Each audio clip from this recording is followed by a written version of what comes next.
সোনাগাজীর চর মজলিশপুর ইউনিয়নের ২ নম্বর ওয়ার্ডের এক বৌদ্ধ পরিবারের চলাচলের পথ বন্ধ করে দেয়াল নির্মাণের অভিযোগ উঠেছে।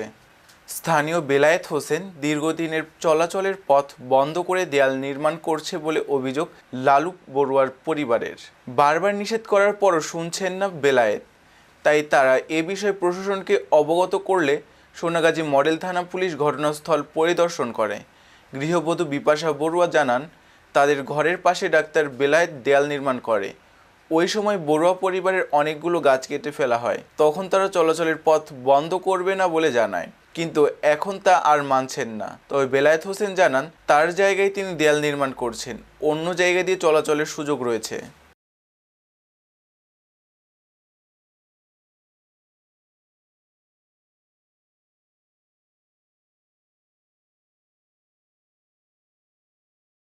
আমার ছেলেরা, আমার স্বামী একজন আছে, হেও সোজা, হেও কোনো কথা বলতে জানে না মানুষের সাথে। আমরা 2-3টা ছেলে মেয়ে নিয়ে বাস করুক, আমাকে হে ক্ষমতা কোনো নাই। আমরা একদিন জায়গা কিনি, আমরা চলি, আমরা ঘর থেকে বাড়িতে আমরা ছেলে মেয়ে আমরা অনেক কষ্ট গেছে। আমরা গরিব মানুষ করতে আমরা সবাই আমাদেরকে হিংসা করে, ঘৃণা করে।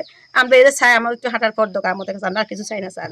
আমাদের হাঁটা চলার মতো একটু ইয়ে নেই, আমাদের কিভাবে আমরা কোনো জায়গায় যাবো, আমাদের চলাফেরার কোনো ইয়ে নেই। আমার স্বামী অসুস্থ হইলেও, আমরা অসুস্থ হইলেও কেউ যাবার মতন কোনো রাস্তা নাই।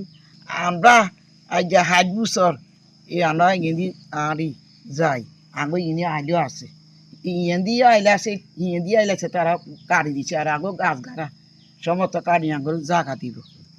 আর আমরা আঁকাইলে আমি যে হরা হচ্ছি ঠেঙে রক্ত বাড়িছে, কাদা করছি, তত করে জাগা দিব, জামাইয়ে দিয়ে বেগুনও কইছে।